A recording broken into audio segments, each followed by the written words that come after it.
afternoon and welcome to today's class. As we new chapter evolution ma hik korilu. As we new chapter organism and population start korim.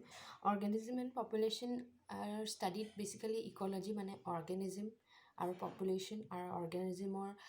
population to ki factors affect kore hebur upor pohim. Tar agote brief idea yar one word definition ahi thake. Organisms or sabotke lower level at ki thake eta organism থাকিব every individual of a species মানে type এতিয়া human পপুলেশনটো যদি ধৰো human পপুলেশনৰ প্ৰত্যেকটো human তাৰমানে মই তেনেকে প্ৰত্যেকটো এটাক যদি কনসিডাৰ কৰে সেইটো অৰ্গানিজম বুলি কয় next population means a group of same species same আহি যায় তাৰমানে কি হয় যে হিউম্যান পপুলেশনৰ অকল মানুহখিনিক ধৰে only humans ক্যাটৰ পপুলেশনৰ only cats ডগৰ ডগ তেনেকে সেইটো গল পপুলেশন এটা পপুলেশন community কি হয় assemblage of population assemblage মানে assembly যেনেকে একেলগ হয় এটা জায়গাত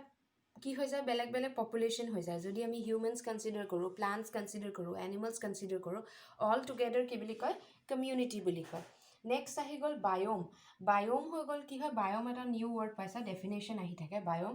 area with a major vegetation animal and climate ইয়াত কি আহি যায় ফাৰ্স্ট কথা হে জায়গা দুখৰৰ ক্লাইমেটটো চাব লাগিব হে ক্লাইমেটটো সেই জায়গাটোৰ ক্লাইমেটত কি এনিমেল সাৰ্ভাইভ কৰিব পাৰে আৰু কি টাইপৰ ভেজিটেশন আছে হেটো এটা biome so major biomes of India যদি আহে ফাৰ্স্ট আহি গল tropical rain forest deciduous grassland evergreen desert marine এটা ধৰি লোৱা ডেজাৰ্টৰ বায়োমটোত কি থাকিব বেছিকৈ কি হৈ যাব যিবোৰ ৰেপটাইলছ থাকে সেইবোৰ দেখিব চৰাই বেছি নেদেখো হয়নে আৰু ক্লাইমেটটো কি হ'ব হট ক্লাইমেট আৰু তাৰ ভেজিটেশন বেলেগ যেনেকে পাইন গছবোৰ হয় বেছিকে ডেজাৰ্ট জায়গাত মৰুভূমিত মানে সো তেনেকে এটা জায়গাত হে জায়গাডোখৰ কি ষ্টাইলৰ ভেজিটেশন আৰু কি এনিমেলস আছে হেতুকে বায়োম বুলি কয় বায়োস্ফিয়াৰ মানে কি the level of the strata of the earth য'ত কি হয় লাইফ আছে বায়োস্ফিয়াৰ এতিয়া পপুলেশনটা জিয়াই থাকিবলৈ এটা পপুলেশন এটা ডাইনোসৰছ নাইকিয়া হৈ গল ভালচাৰজো অলমোস্ট নাইকিয়া হৈ গল তে হেবোৰ কি ফ্যাক্টৰস এটা অৰ্গানিজমছৰ বা এটা পপুলেশনৰ সাৰ্ভাইভেলৰ ক্ষেত্ৰত ইম্প্যাক্ট কৰে প্ৰথম বায়োটিক ফ্যাক্টৰ সান লাইট উইণ্ড সয়েল টেম্পাৰেচাৰ এতিয়া কি হৈ গল ডাইনোসৰছ তেতিয়া হেতু টাইমত নাইকিয়া হৈ গল কাৰণ ক্লাইমেটিক কন্ডিশনত হেতু ইম্প্যাক্ট পৰিলে লাহে লাহে টেম্পাৰেচাৰ কমি গল কাৰণে কি হৈ গল ডাইনোসৰ সাৰ্ভাইভ কৰিব নোৱাৰিলে সো এবায়োটিক মানে non living so non living factors যিবোৰে এটা অৰ্গানিজমৰ বা এটা পপুলেশনৰ সাৰ্ভাইভেলত এফেক্ট কৰে হেতু হৈ গল এবায়োটিকত সান লাইট উইণ্ড সয়েল এটসেট্ৰা যদি সানলাইট বেছি হৈ যায় কি হয় এতিয়া ওজন লেয়াৰ নাইকিয়া হৈ গৈছে সানলাইট বেছিকে যদি সানলাইট হাৰ্মফুল ৰেজ পৰি যায় ইউভি ৰেজ তেতিয়া কি হৈ যাব আমিও এক্সটেন্ট হৈ যাব পাৰো তেনেকুৱা এই বায়োটিক ফ্যাক্টৰস মানে লিভিং ফ্যাক্টৰসে কেনেকে এটা অৰ্গানিজমৰ এটা পপুলেশনৰ সাৰ্ভাইভেলত ইম্প্যাক্ট কৰে লিভিংত পৰি গল প্ৰিডেটৰ্স প্যাৰাসিটিজম কম্পিটিটৰ্স যদি এটা জায়গাত প্ৰিডেটৰ্স মানে কোনে কাক খায় এটা লায়নে যদি ফৰেষ্টখনৰ গোটে ডিয়াৰখিনিক খাই দিয়ে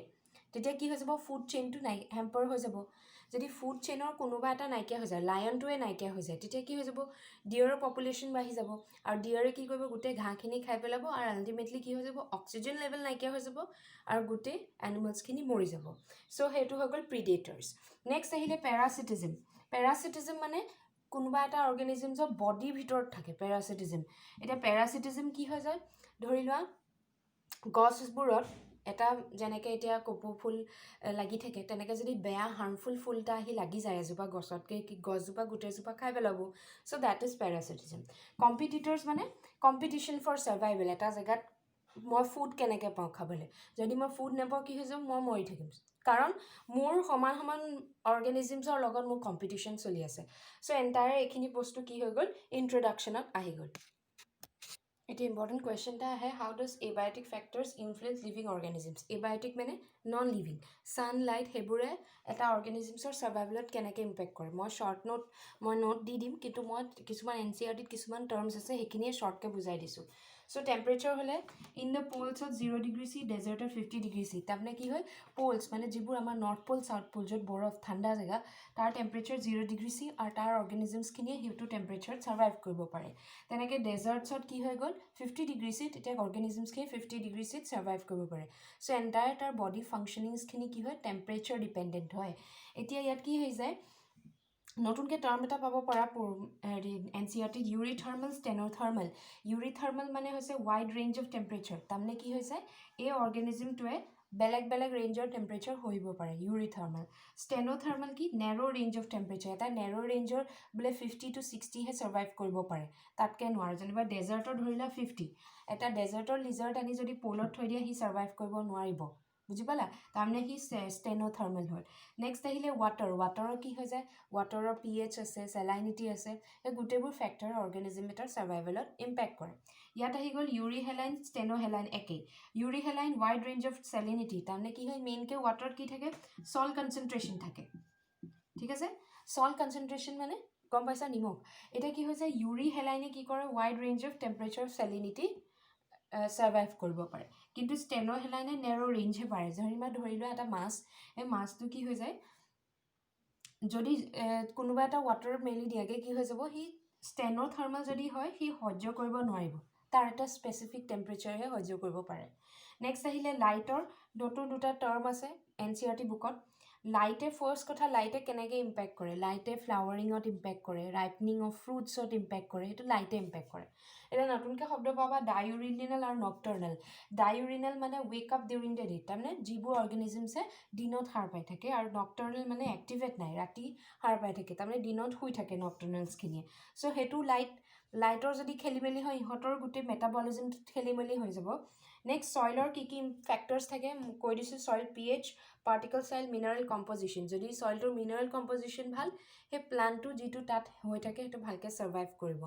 নেক্সট আহিলে টপ'গ্ৰাফি মিনছ সেই ছইলটো কেনেকুৱা ওখ চাপৰ সেইবোৰো ইম্পেক্ট কৰে যদি হিলি এৰিয়াত এটা গছ আনি ইয়াত ৰুই দিওঁহি তেতিয়া সেইটো নহ'ব যদি ডেজাৰ্টত আনি হিলি এৰিয়া এটা ৰুই দিয়ে তেতিয়া সেইটো নহ'ব চ'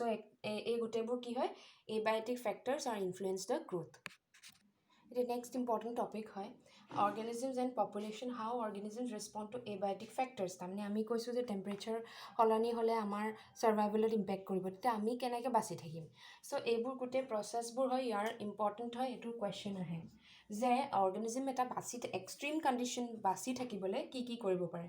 ফাৰ্ষ্ট কিছুমান অৰ্গেনিজমছ ৰেগুলেটৰ হয় ৰেগুলেটৰ মানে কি যেনেকৈ আমি টিভি ৰিম'ট হেৰিটো ৰেগুলেট কৰিব পাৰোঁ তেনেকৈ ইয়াত ইহঁতি নিজৰ বডি টেম্পাৰেচাৰটো ৰেগুলেট কৰিব পাৰে maintains internal temperature which may be different from outside homeostasis equilibrium বুলি কয় এতিয়া কেছটো কি হ'ল যেতিয়া কি হৈ যায় টেম্পাৰেচাৰটো সলনি হৈ গ'ল অৰ্গেনিজমৰ তেতিয়া কি হৈছে সেই অৰ্গেনিজমছে নিজৰ টেম্পাৰেচাৰটো সলনি নকৰে সি ছাৰ্ভাইভ কৰিব পৰা কেপেবিলিটি আছে সেইটোকে কয় ৰেগুলেটৰ যেনেকৈ আমাৰ বডি টেম্পাৰেচাৰ সদায় 37 ডিগ্ৰী চি জ্বৰ হ'লে বেলেগ কেছ এতিয়া 37 ডিগ্ৰী চি এইটো আমাৰ নৰ্মেল বডি টেম্পাৰেচাৰ এতিয়া আমি দেখি থাকোঁ যে সদায় টেম্পাৰেচাৰবোৰ বেলেগ মোবাইলত ওলাই থাকে টেম্পাৰেচাৰ সদায় প্ৰত্যেক দিনাই বেলেগ তথাপি আমাৰ টেম্পাৰেচাৰটো সলনি হৈ যোৱা নাই তাৰমানে আমি টেম্পাৰেচাৰটো ৰেগুলেট কৰি ৰাখিছোঁ চ' সেই ইকুইলিব্ৰিয়াম যেতিয়া মেইনটেইন কৰোঁ আউটছাইডৰ লগত আমাৰ ইণ্টাৰনেল এনভাইৰনমেণ্টটো যেতিয়া ইকুইলিব্ৰিয়ামত ৰাখোঁ সেইটোকে কয় হোমিঅ'ষ্টেচিছৰ মই ডেফিনেশ্যন দি দিম হোমিঅ'ষ্টেচিছ কি হয় ডেফিনেশ্যন আহে নেক্সট আহি গ'ল কনফৰ্মাৰ অৰ্গেনিজমছ মানে কি এইবোৰ অৰ্গেনিজমছে আকৌ বডি টেম্পাৰেচাৰ বাহিৰৰ টেম্পাৰেচাৰটো সলনি হ'লে নিজৰ ভিতৰৰ বডি টেম্পাৰেচাৰটো সলাই দিয়ে এক্সাম্পল কিছুমান ফিছেছ এতিয়া ফিছেছৰ কি হৈ যায় যদি পানীৰ টেম্পাৰেচাৰটো সলনি হৈ গ'ল সিও লগালগ নিজৰ টেম্পাৰেচাৰটো সমান কৰি দিয়ে যদি পানীৰ 28 হৈ গ'ল তাৰ বডি টেম্পাৰেচাৰ বোলে 20 আছিলে সি আকৌ নিজে 28 কৰি দিব তাৰমানে বাহিৰটোৰ লগত সি কি কৰিব নিজৰ টেম্পাৰেচাৰটো সলাই ল'ব সেইটো কয় কনফৰ্মাৰ্ছ কিন্তু ৰেগুলেটৰ টেম্পাৰেচাৰ সলোৱা নাছিলে নেক্সট আছিলে মাইগ্ৰেশ্যন যদি বোলে খুব ঠাণ্ডা বতৰ হৈছে তেতিয়া কি হৈ যায় অৰ্গেনিজমছবোৰ কি হৈ যায় বেলেগ এটা জেগালৈ উৰি গুচি যায় ধৰি লওক পুলি চৰাইটো বহাগ বিহুৰ সময়ত আহে তাৰমানে কি তাৰ অৰিজিনেল যোনটো জেগাত আছিলে তাত চাগে অলপ বেলেগ টেম্পাৰেচাৰ হৈ গ'ল সেইটো কাৰণে সি ইয়ালৈ আহিবলগীয়া হ'ল চ' সেইটো হৈ গ'ল মাইগ্ৰেশ্যন নেক্সট ছাছপেনশ্যন মানে কি হয় যেনেকৈ ছাছপেনশ্যন মানে এইটো যোনে বদমাছ কাম কৰি স্কুলৰ পৰা ছাছপেণ্ড কৰি দিয়ে তেতিয়া কি হৈ যায় যদি বাহিৰৰ ক্লাইমেটটো বেয়া হৈ থাকে তেতিয়া ছাছপেনশ্যন মানে কি সি নিজৰ এক্টিভিটিজবোৰ বন্ধ কৰি দিব আৰু সি কি কৰি দিব হাইবাৰনেশ্যন মানে কি সি গাঁতৰ ভিতৰত সোমাই যাব যেনেকৈ স্নেক্স গৰম দিনতহে ওলায় ঠাণ্ডা দিনত নোলায় তাৰমানে ঠাণ্ডা দিনত সি বাহিৰৰ টেম্পাৰেচাৰটো সহ্য কৰিব নোৱাৰে কাৰণে সি কি কৰে নিজৰ এক্টিভিটিজবোৰ তাতে এৰিলে ভিতৰত গৈ এটা মিনিমাম এক্টিভিটিজ কৰি থাকিব পাৰে আৰু সেইটোকে হাইবাৰনেশ্যন বুলি কয় তাৰমানে সি গৈ লুকাই থাকিবগৈ নেক্সট এডাপ্টেশ্যন মানে কি এডাপ্টেশ্যনত কি হয় modification of behaviour morphology and physiology তাৰমানে ধৰি লোৱা ডেজাৰ্টছ প্লাণ্টছখিনি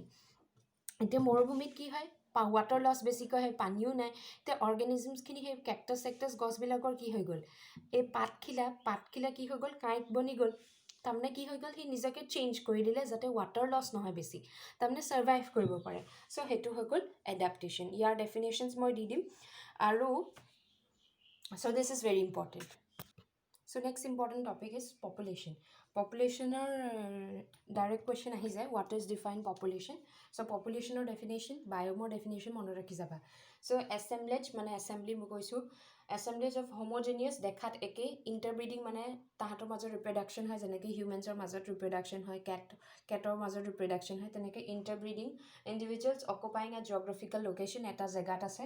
and interacting among themselves and with others in the habitat অকল নিজৰ মাজতে ইণ্টাৰেক্ট কৰা নাই যেনেকৈ আমি প্লাণ্টছৰ পৰা অক্সিজেন লৈছোঁ চ' আমাৰ প্লাণ্টছৰ ইণ্টাৰেকশ্যন হৈ আছে চ' চিমিলাৰলি পপুলেশ্যন এইটো এতিয়া এট্ৰিবিউটছ অফ এ পপুলেশ্যনৰ কুৱেশ্যন আহে এট্ৰিবিউটছ মানে কেৰেক্টাৰিষ্টিক্স ধৰি ল'ব পাৰা কেৰেক্টাৰিষ্টিক্স কি আছে যিটোৱে পপুলেশ্যন এটাক বেছি কম কৰিব পাৰে ইম্পেক্ট কৰিব পাৰে প্ৰথম আহিলে মৰ্টেলিটি ৰেট মৰ্টেলিটি মানে ডেথ ৰেট বোলে এবছৰত কিমান আগৰ বছৰত কিমান আছিলে ডেথ ৰেট এইটো বছৰত কিমান আছে ডেথ ৰেট মানে বেছিকৈ ঢুকাইছে নি বেছিকৈ মৰি গৈছে নি চ' সেইটো হৈ গ'ল মৰ্টেলিটি যদি ডেথ ৰেট বাঢ়ি যায় কি হৈ যাব পপুলেশ্যনটো কমি যাব নেক্সট আহিলে নেটালিটি মানে বাৰ্থ ৰেট আগৰ বছৰত কেনেকুৱা বাৰ্থ ৰেট আছিলে এতিয়া কেনেকুৱা বাৰ্থ ৰেট মানে কি অৰ্গেনিজমছ কি কেনেকৈ কিমান নতুন অৰ্গেনিজমছ প্ৰডিউচ হৈছে সেইটো বাৰ্থ ৰেট যদি বাৰ্থ ৰেট বেছি হৈ যায় কি হৈ যাব পপুলেশ্যন ইনক্ৰিজ হৈ যাব মাইগ্ৰেশ্যন মানে কি এটা জেগাৰ পৰা বেলেগ এটা জেগালৈ যোৱা যদি পপুলেশ্যনৰ কিছুমান অৰ্গেনিজমছ বাহিৰলৈ গ'ল মুভ আউট সেইটো ইমিগ্ৰেশ্যন বুলি কয় EMI means some organisms of the population move out to another population তেতিয়া অৰিজিনেল যিটো জেগাৰ পপুলেশ্যনটো হয়তো কমি যাব পাৰে ইমিগ্ৰেশ্যন মানে কি কামিং ইন মানে বেলেগ জেগাৰ পৰা ইয়ালৈ আহিছে যেনেকৈ আমাৰ ইয়াত ধৰিলে আমাৰ অসমত বেলেগ মানুহ বেছিকৈ ফৰেনাৰ্ছ আহি গ'ল চ' ইমিগ্ৰেশ্যন হৈ গ'ল তাহাঁতিওতো মানুহে হয় পপুলেশ্যনেই হ'ল কিন্তু কি হৈ গ'ল বাহিৰৰ পৰা আহিছে ইয়ালৈ নেক্সট আহিলে ছেক্স ৰেচিঅ' মানে গম পাইছে ratio' of male and female in a population next আহি গ'ল পপুলেশ্যন ডেনচিটিটো কি হয় actually number of individuals in an area এটা জেগাত টোটেল কিমান অৰ্গেনিজমছ আছে তাৰমানে অসমত টোটেল কিমান আমাৰ মানুহ আছে আৰু কি হৈ যায় নেটালিটি এই ডেনচিটিটো কিহৰ ওপৰত ডিপেণ্ড কৰিব বাৰ্থ ৰেট নেটালিটি মাইগ্ৰেশ্যন এই তিনিটাৰ ওপৰত ডিপেণ্ড কৰি ডেনচিটিটো কৰিব পাৰে যদি এইকেইটা সলনি হৈ যায় নাম্বাৰ অফ ইণ্ডিভিজুৱেলছ কমিব বাঢ়িব so' these are the attributes of a population very easy হয় পৰীক্ষাৰ কাৰণে পঢ়ি যাবা নিজেও লিখিবগৈ পাৰিবা এতিয়া ইম্পৰ্টেণ্ট বস্তু এটা আছে NCERT তোমালোকৰ কি থাকে এনেকৈ এইজ পিৰামিড আছে এইবোৰ এইজ পিৰামিড বুলি কয় আৰু ইয়াত কি আছে এই তলত আছে প্ৰি ৰিপ্ৰডাক্টিভ তাৰমানে যিবোৰ সৰু বাচ্চা হৈ আছে প্ৰি ৰিপ্ৰডাক্টিভ সেইবোৰ ডাঙৰ হৈ ৰিপ্ৰডাকশ্যন কৰিব পাৰিব আৰু পপুলেশ্যন বঢ়াব পাৰিব নেক্সট আছে ৰিপ্ৰডাক্টিভ মানে যাৰ ৰিপ্ৰডাকশ্যন হৈ আছে আৰু পপুলেশ্যনটো ইনক্ৰিজ কৰি আছে নেক্সট পষ্ট ৰিপ্ৰডাক্টিভ মানে এজ হৈ গ'ল বুঢ়া হৈ গ'ল আৰু ৰিপ্ৰডাকশ্যন নহয় এতিয়া তিনিটা টাইপৰ পিৰামিডছ আছে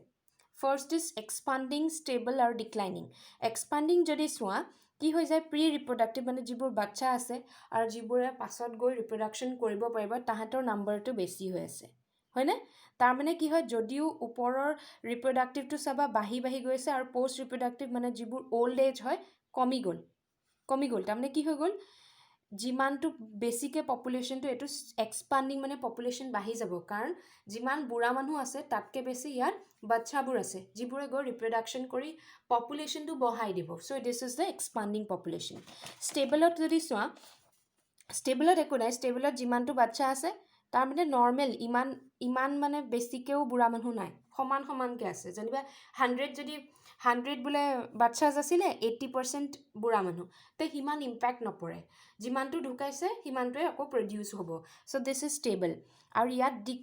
ডিক্লাইনিং যদি চোৱা ইয়াত কি হৈছে যিবোৰ সৰু বাচ্চা হয় প্ৰি ৰিপ্ৰডাক্টিভ সেই নাম্বাৰ্ছবোৰ কম তাৰমানে তাহাঁতি গৈ বেছিকৈ অৰ্গেনিজমছ প্ৰডিউচ কৰিব নোৱাৰিব তাৰমানে কি হৈ যাব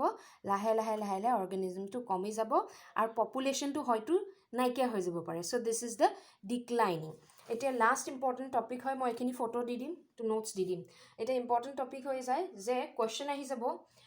what are the attributes of population গোটা ৰাউণ্ড মাৰ্কছ কুৱেশ্যন এট্ৰিবিউটছত কৈ দিলা মৰ্টেলিটি ডেথ ৰেট সেইবোৰ ক'লা আৰু ইয়াত আহিলে give the formula of population growth হৈছে নে নাই সেইটো আমি চাম তাৰ ফৰ্মুলা হয় NT+1 T plus N T মানে অৰিজিনেল ইয়েৰ তাৰমানে 2000 চন ঠিক আছে 2000 চন এইটো আমি এন টি বুলি দিছোঁ capital letter N small letter T N T plus 1 মানে 2001 চন তাৰমানে নেক্সট বছৰতো আমি পপুলেশ্যনটো বাঢ়িলে নে কমিলে নে কি হয় চেক কৰিছোঁ এন টি প্লাছ 1 হ'ল এতিয়া ফৰ্মুলাটো কি নেক্সট বছৰটো কেলকুলেট কৰিবলৈ হ'লে প্ৰথমতে আমি যোৱা বছৰত কিমান আছিলে সেইটো ল'ম plus birth rate plus immigration birth মানে কিমান আছিলে কিমান প্ৰডিউচ হ'ল নতুনকৈ বাচ্চা কিমান প্ৰডিউচ হ'ল প্লাছ ইমিগ্ৰেশ্যন মানে নতুনকৈ বেলেগকৈ এই বছৰত নতুনকৈ অৰ্গেনিজমছ আহিছে নেকি হ'ল এইটো হৈ গ'ল B plus I immigration minus D minus E D মানে ডেথ ৰেট মৰি গৈছে কিমান মৰিলে প্লাছ ইমিগ্ৰেশ্যন মানে কি কিমান মুভ আউট হ'ল পপুলেশ্যনটো বা কিমান গুচি গ'ল এইটো এটা ফৰ্মুলাহে পৰীক্ষাত আহি থাকে চ' বি প্লাছ 1 যদি বেছি হয় তেতিয়া কি হৈ যাব ইনক্ৰিজ কাৰণ বাৰ্থ ৰেটো ইনক্ৰিজ হৈ গ'ল নৰ্মেল পপুলেশ্যনটো আছিলেই তাৰ উপৰি বাৰ্থ ৰেটো ইনক্ৰিজ হ'ল আৰু নতুনকৈ বেলেগ বাহিৰৰ পৰা অৰ্গেনিজমছো আহিলে হৈ গ'ল এইটো যদি বেছি হৈ যায় কি হৈ যাব নেক্সট বছৰত পপুলেশ্যন বাঢ়ি যাব নেক্সট ডি ডেথ ৰেট আৰু ইমিগ্ৰেশ্যন মানে মানুহ বেছিকৈ যদি গুচি গৈছে তেতিয়া কি হৈ যাব ডিক্ৰিজ হৈ যাব পপুলেশ্যন চ' এইখিনিকে মই সামৰি দিছোঁ আজি নেক্সট ক্লাছত কিন্তু কাৰ্ভছ কেইটামান আছে গ্ৰাফ এইকেইটা ইম্পৰ্টেণ্ট হয় ডিছকাছ কৰিব লাগিব থেংক ইউ